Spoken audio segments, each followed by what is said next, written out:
How's that? Can you hear me now?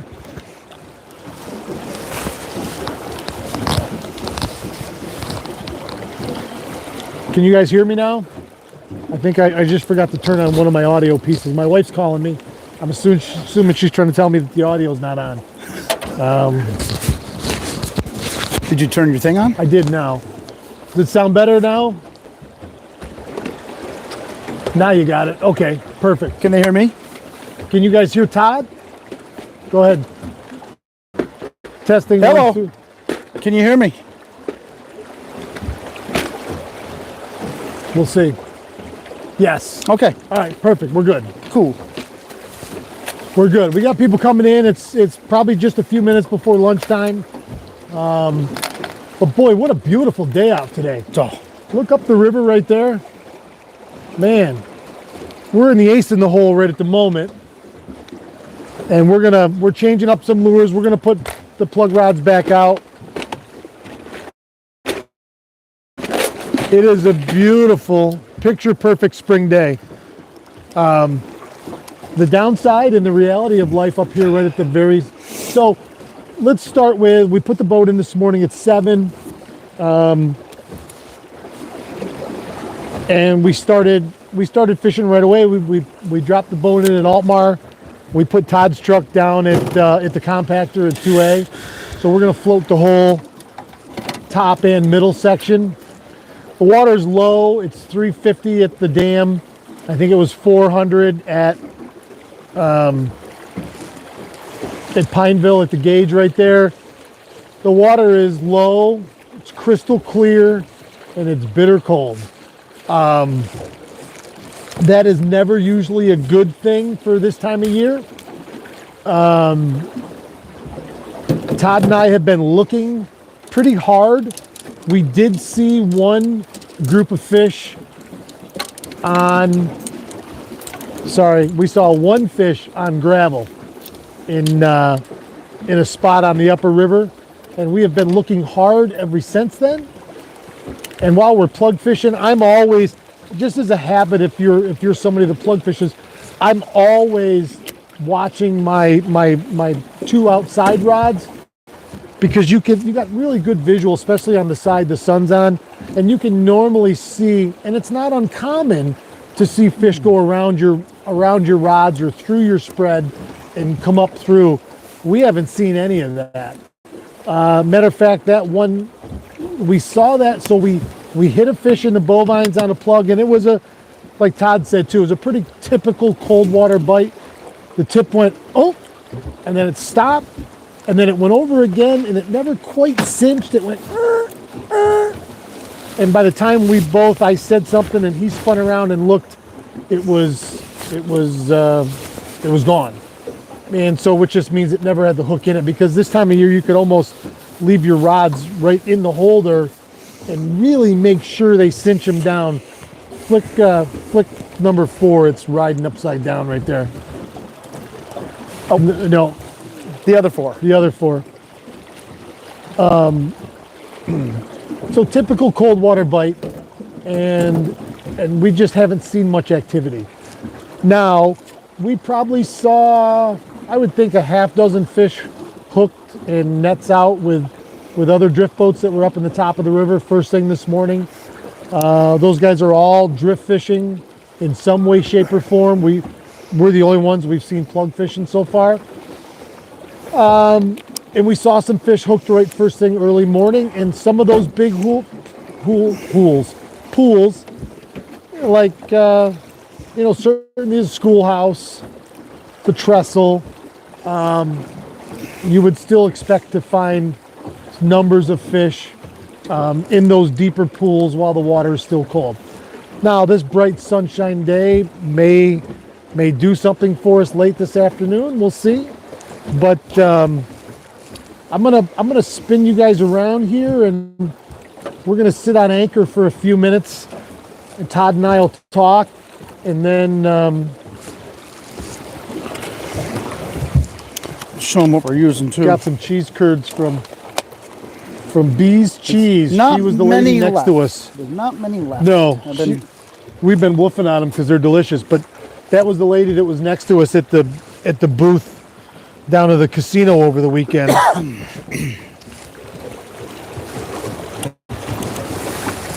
So this is what we're fishing with, guys. Different colors, mostly hot shots, like that. Smaller one like that. Little basic lures. Now this is, Todd was telling me the story of this. You can see how the sides of it are white. So this is a copper, number 40 size. And that on the side, and if you look at this thing, it's been mauled between fish bites and hook rash. But that's what we took the bite on this morning. And Todd was telling me that lure was In retirement. in retirement for years. And he was looking at him one day and he says, well, I think I'm going to put him back out. It was doing me no good hanging on a piece of mono like a necklace. I agree. You know, it's funny. We do funny things with our tackle. And it's not uncommon to have, especially guides, go and retire some of their best lures Well, as they you're get afraid you're old. gonna lose it. Right. But So yet then you don't fish it. so you don't lose it. Right. so you can effectively not lose it, but then you don't fish it either. No. And that always seems like I've got a couple boxes of my Gramps old stuff, and I'm sure you have some of your dad's stuff too, and I pull them out and use them every once in a while just because that's yeah. what they're meant to do. Well, looking at it, if it catches one more fish before I lose it, somebody got happy. You know? And I told you guys a story 2 springs ago. I lost one of my all-time favorite lures the fall before. So that would have been 3 falls ago. And 35 hot shot, light copper, whopper stopper. Always ran it down the pipe in my middle position.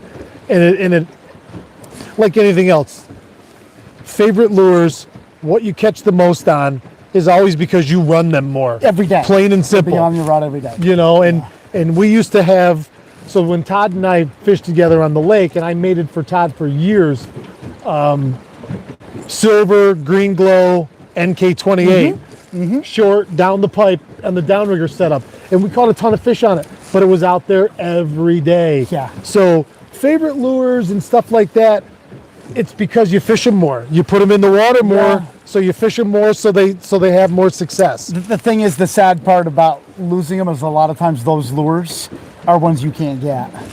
You can't replace it. Yep. You And know, sometimes it's, now hot shots, particularly with what we're doing in moving current, you have to tune them. You don't usually pull them right out of the box and have them run nice and straight, because what we're doing with them is a little different, you know, because those lures are down in front of us, down current, but they're facing back at you. So they're digging like this as you hold the boat back. And here in a minute, we're gonna keep the live going, and we're gonna fish our way through this pool with you guys along with us. But that lure, well, I shouldn't say that. Some people want them to be nice and tight wobble and dig right down straight. Yeah, depending on the lure too, because we don't only use hot shots. Right. A hot shot's a very, very erratic, and it's meant to be that way. It's meant Yep. to not keep a straight line, but you don't want it to ride up consistently one way or the other. It wants to wander And you want it wandering near the bottom. near the bottom. Yeah. Because even though we might only be in a foot or two of water, these fish, river fish, don't typically suspend for a number of reasons. There's not enough water in most places for them to suspend. It's only 1.5 to 2 feet deep right here. So if we see fish right here, their bellies are rubbing the bottom. So if you have your lure down there digging and working within this much of the bottom, that's right in their face. And what we do as lure fishermen is really antagonize these fish into striking, because you're not force feeding them. You're putting those lures down through, and those lures keep moving. And so that fish sees it, and it starts to back up and back up. And like anything, if I sit here and keep poking Todd over and over, he can turn and walk away from me, or he can crack me one and tell me to stop. Well, if fish doesn't have hands, the only way they can say stop is grab it and kill it. And they grab stuff all day long with their mouth. Yes. The only tool that they have other than their fins to leave. Right. It's the only tool they've Yep. got. And so, Spawning bass, any spawning fish, anywhere, it goes off the feed when they spawn. Yet, with bass in particular, it's one of the most effective times of the year to fish for them, because if you get anything near that nest, they're going to grab it. Yep. If you don't set the hook, all they do is go to the side and spit it out, and go right back to Just the like nest that. again. But they just get very territorial. and our fish up here on this river right now, I mean, like you said, we've heard of some spawned out fish coming down out of the hatchery. And I'm sure there are some, we haven't seen a fresh bed yet though. Only that one with that fish on it. Yeah. That was the only one. But I mean, we haven't seen any cleaned off No. ones that have been vacated or anything like that. And with this low clear water, you can see side to side with two guys looking, especially two guys that know what they're looking for. And I don't even have my glasses on in most places because you can see pretty well. Yeah, And we've looked and looked and looked and haven't seen much except for in the deepest, darkest holes, which you can't see down in there. But it's great to be back out here. We're probably plug fishing anyways. A few degrees early for temperature wise, you know. Well, that was a big setback with that weather. Yeah, and now if it rains tomorrow, like they said, all of this snow on the banks is going to run right off into the river, and you'll get some color, but it's going to drop that temperature, you know, again. Even more. Now it's already 34-ish. Yeah, because this water's cold. Such is the life of a fishing guide, Yeah. you know. And if the guys choose to come Saturday, we're going to go fishing and give it hell, and you work hard and you wait for your opportunities and you hope you capitalize on them. Yep. That time of year, but The other thing that's going on now too, because of the time of year that it is, there's a lot of fish actually up at the hatchery that otherwise would be in these fishable areas for us, but they're up there. and Todd was telling me earlier that the hatchery is now officially back open. Yep. It's All the open. renovations they did are done, and I'm looking forward to going up there, and I'm going to go up and see if possibly we can do a video up there when they start stripping eggs, steelhead eggs, because for anybody that's never been, I remember going to that hatchery when I was in elementary school on a field trip, and I can't, to see that many big fish in one spot is really amazing. It's amazing when you look in the tanks how many 15-pound plus steelies you see that you don't come in contact with out here very often. Yep. But you can see them alive. Yep, so my goal is to have a hatchery video from Altmar and one later in April from Constantia to start this spring season off and get our content, our good content rolling again. Let's see real quick who's with us today. Bob, Merlin, what's going on? Nat Lussey. Let's see, we got that stuff figured out. Gary Walters, how you doing, buddy? Kevin Stone, what's up, Sergeant Major? Retired Air Force Command Sergeant Major. Nice. Imagine the places he's been. Oh boy. Rumble Seed says, "Our pumpkin seed your target fish today?" Yes. Yes. Uh huh. Yep. And we can't even get those. Yeah, I know. We can't even catch a sunfish. TG, good morning, Matt. Wish I was out there with you. Wow, what a nice day to be on the water. Listen, sitting here right now, I don't need this jacket. No, I can tell you that. No, it's, and like I say, you could absolutely see an increase in activity this afternoon after this sun's been on this water all day long. And you could see stonefly hatches coming off if you went and checked the banks. We will later. I wouldn't doubt it. We haven't seen anything flying around yet, but No. but those big black stoneflies that live on this river in these rocks are everywhere. Brian Stone, what's up? Paul Horacek, Nikolai, Rob H, what's going on, guys? So, I think what we're gonna do is, so we've been on for 15 minutes already. I think we're gonna spin around. I'm gonna leave you guys facing this way. Maybe, yeah. I'll leave you Is guys. that going to be in your way? Probably not, rowing, right? I wouldn't think so. I'll can put it clear right that. here behind you. Okay, let me get moving. And we're gonna plug fish this down, and I'm gonna bring you guys with us. So you better bring me good luck. Oh God! Don't, Because this one hasn't brought me any luck please so don't let far. me lose one. Please don't let me lose one. Oh, that would be hilarious. or, God. like, I mean, if, God forbid, if you got one and we got it close and I had to net it for you, Oh boy. because I seem to remember you using the net like a club a couple times to net my fish. Never. I remember that Never now. have I ever done that. Yes, he To all has. you people that are viewing and listening, that's not true. It is 100% true. Get him, boys. Larry said, good afternoon. Beautiful day on the water. The PA people should be heading up soon. There's always PA people up here. Yeah, there are. All right, let's do it. Okay, I'm ready.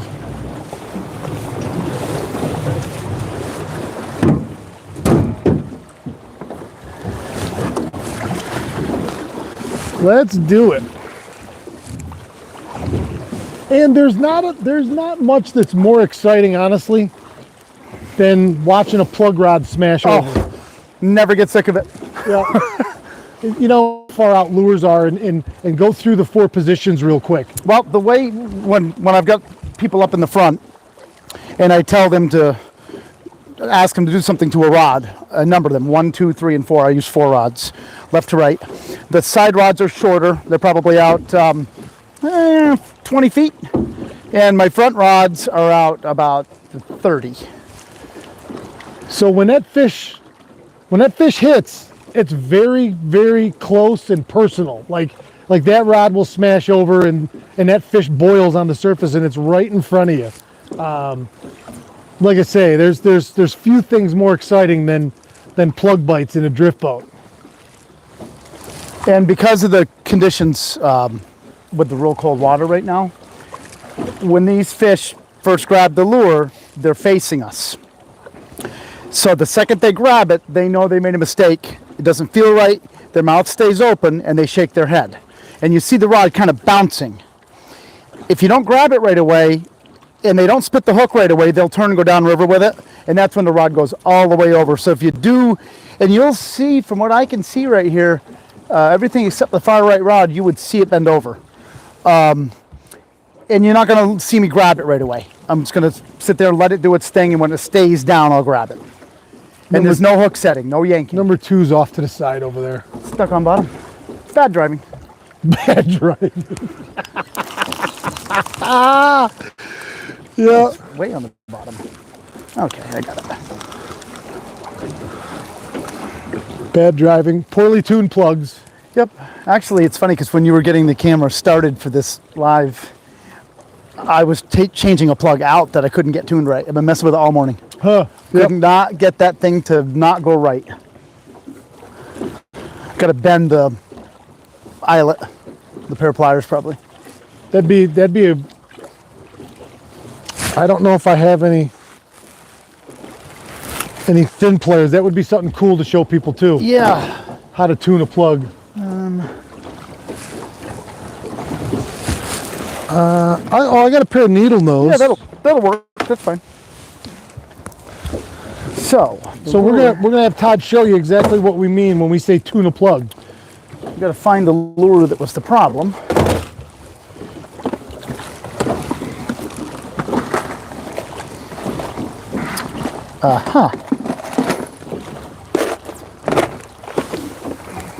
Got it. So while he's getting that set up, so this is what the other end of this looks like. So I'm back here and I'm rowing, I'm watching my rods at all times, and I'm picking the line that I'm letting the boat come down. And so I'm running those lures. I got an idea in my head where in the run I think these fish are gonna lay. And so I'm trying to bring the boat right down over the top of them. They're sitting here looking at me, and I'm bringing my lure right down in their face. And so this is, when I'm plug fishing, this is what I'm doing all day long.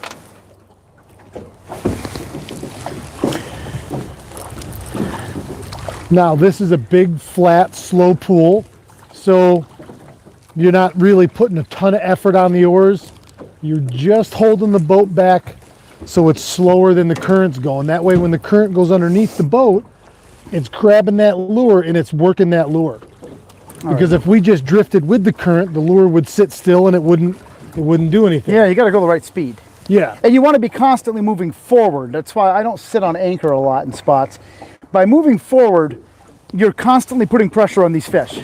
A lot of them are biting because they're hungry and they see it and they grab it immediately because they're trying to eat. But a lot of them, it's pressure that does it. And if you take the pressure off them, they get comfortable. And a lot of times you sit on anchor and you watch them go by you. Yep. The fish will actually swim around you. If you keep moving, it won't. So I'm going to tune this lure.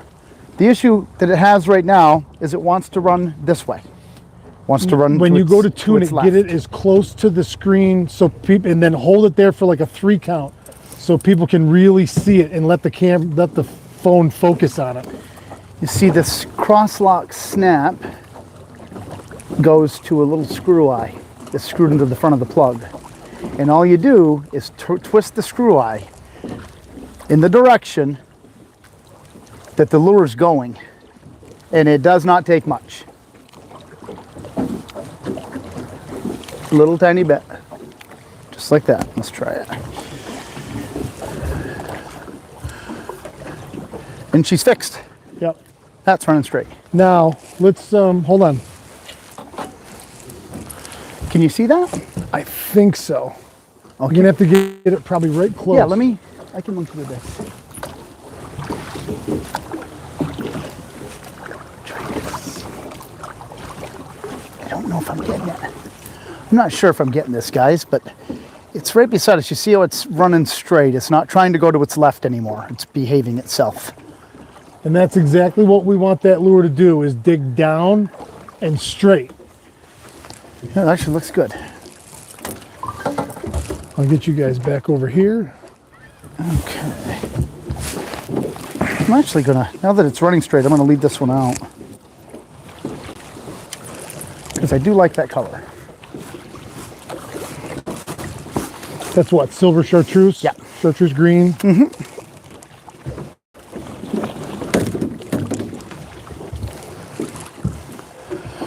Oh.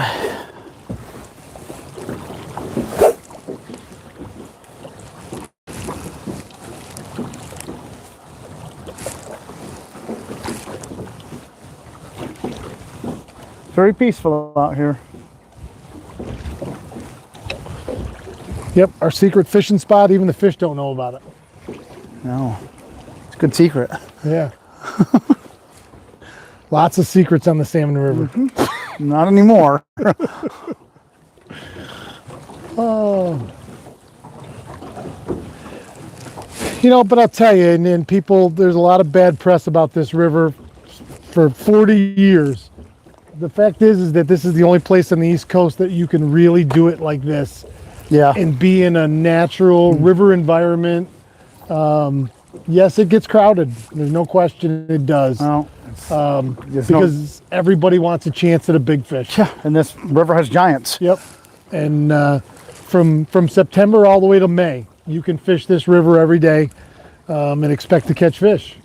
And a lot of your guides are still nowadays running right straight through for 6, 8, 9 months. When we were younger, we used to do it too. Oh yeah. You'd step off the charter boat September 15th, and September 16th you were in your drift boat. The amount of things that I missed, kid stuff. Yeah. I lived on a boat. Well, and you still are full time on the lake. Yeah, but that's a shorter. When I was doing that and doing, all the river trips I used to do. Sure. But I couldn't fish in the middle of the winter anymore. Sure. Can't handle the cold. Yeah, my daughter Emma was born when I was guiding in the late spring. Matter of fact, we had a scare with her mother once while I was on a trip, and I cut the trip short and rushed to the hospital, and it was a false alarm. But my daughter was born April 28th, And that was right at the end of steelhead season that year, 1998. And that year I'd let all my customers know, I'm like, listen, I could get a call at any moment and I gotta go. Oh yeah, that's the way it is. But we fished right up until that day. Yeah. Yeah, my son was born November 10th. On the 11th at 4:30 in the morning, I was in Oak Orchard guiding. Yeah, right. Yep. And guys from West Virginia had already driven there. I couldn't find anybody to do it for me. Mo was out there, but he was on his way back when I got a hold of him to fish here the next day. So I had to go. You know, and it's funny. Listen, men make sacrifices. Yeah. You know, and men that work, and depending on what your job is, and I always found it funny back during COVID when they said, well, we're just going to shut the world down. Well, you can't do that. Right. You know, the nuclear plants, the infrastructure stuff, the power company guys, they were all still working. Sure. All of them. Any utility of any kind. Any of them. Or else we would have been in darkness. Medical field. Yeah. Yeah. So I always found that funny, you know, and listen, as a guide, you know, yeah, we give up a lot of things in life to guide because you got to make hay when the sun shines. Yeah, in this industry. It's farming. It's just like farming. But it's no different than any other career that guys choose, and some of them aren't conducive to. No, and you know the reality of that too, and being out there the day after he was born, the reality of that is that I think I felt far worse about it than anybody else did. Because she wasn't alone. Sure. My in-laws were up. My mom was there. I mean, I was more alone than she was. But you still were not there with everybody. No. You know, and we don't think about stuff like that as guys. We don't talk about it much, you know, but that's a loss that you feel. Oh, sure. Sure. Nobody else. Now here comes the wind. And this hole, just so you know, it's always windy in this hole. Yep. It faces pretty much northwest, and it's just a wind tunnel.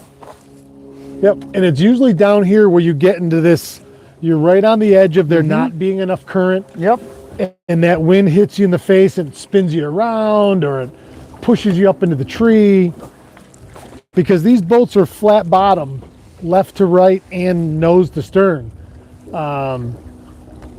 And so they're kind of like a banana, and they have there's no V in the water to hold you on line. You just use your chine lines on both sides of the boat to dig in.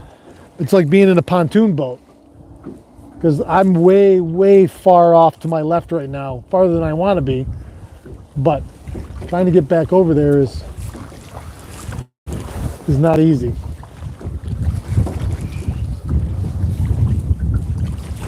There you go. Just take control, Matt. Yeah.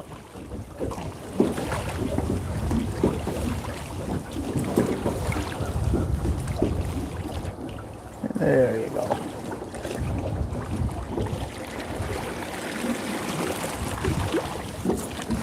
Back on track. Now we got to let the lure straighten out below us and we'll be good.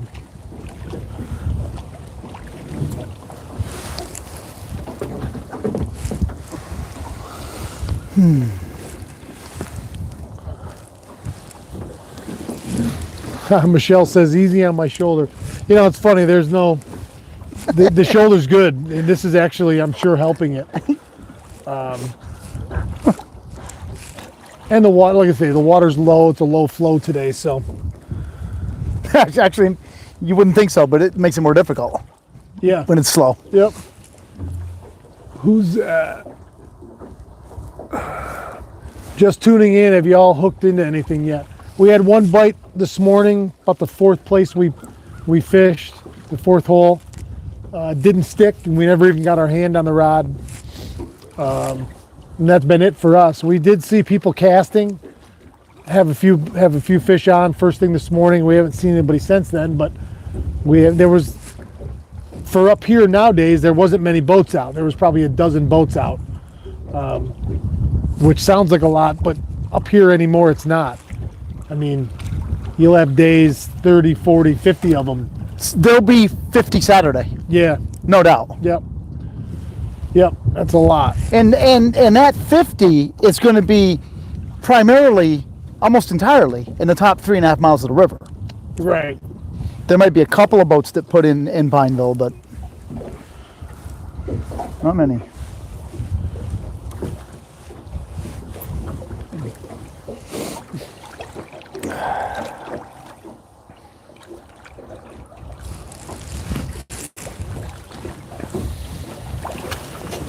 Life on the Salmon River.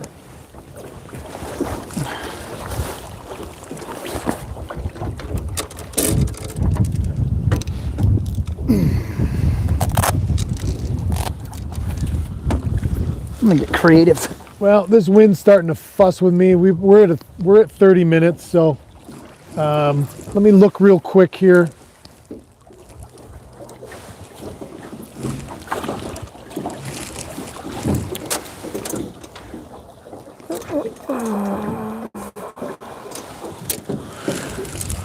All right, everybody. I think I'm gonna call it a day here with everybody. Thanks for tuning in. Stay tuned tomorrow. So Saturday morning is the next ticket number giveaway. Based on I talked to Cody Morrison the other day. His prize package is going out. So Cody got a $25 gift card and a dozen new lures from Mad River Sports and Idle Lake Custom Tackle. So Cody's fishing the Derby for free. He got his 25 bucks back in a gift card, and he got new lures to fish. So if you haven't bought your tickets yet, make sure you get them before Friday night at midnight. That'll be the cutoff for this Saturday morning's drawing, and you can fish for free as well and have some cool swag to go with it. So make sure that you're no bobber fishing today. He just broke it out. I'm multitasking. He's fishing a float in between while we're drifting, running them right down through the lures. So I'm bound to get a tangle. right, right. Especially with that big hemlock right there. That always holds fish, though. Oh, sure. So stay tuned. We got some great stuff going on with Walleye Fest. I have had a number of people reach out to me today. If you're a business that has reached out to me today for a vendor spot, I'll get back to you this evening when I get home. I've had a bunch of charter captains sign up for the free listing on the charter page. And as people are starting to look around and plan their trip, if you're looking for a charter to take you out for Derby weekend, one day or both days, there's guys on the charter page that are available already. And that won't last long. I'm like, what the hell is that noise? My phone. You looked at me like you were unsure. I'm like, I don't know what that is. Well, it doesn't ring that often. Isn't that pretty? So we got some great stuff going on with Walleye Fest. There's a bunch of people that asked me to send them some of those cards, those big cards we had made up, that they were going to put them around in local tackle shops. If you're one of those people, I'll put my email address in the description for this video down below. And if you want me to send you some of those cards and you're going to put them around in your area, certainly if it's outside of the Syracuse area, I would love that. I know Jim Carker and Chris Bryan both said they would do that around Rochester.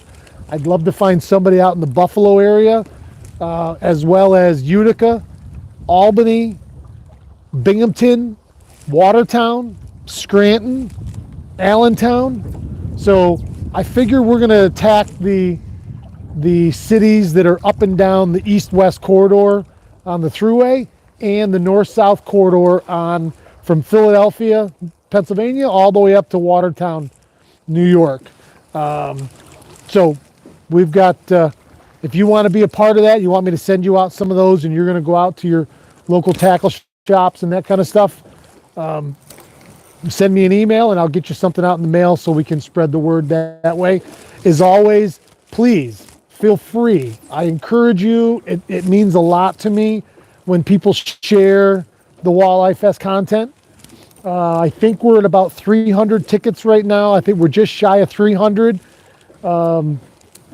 which isn't all that much as of yet, but it's coming. We know that. We haven't started any advertising yet.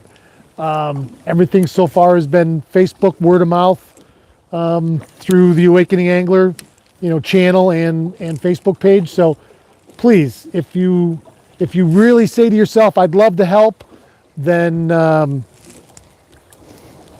sharing content on a daily basis is one way that everybody, it doesn't cost you anything, can help.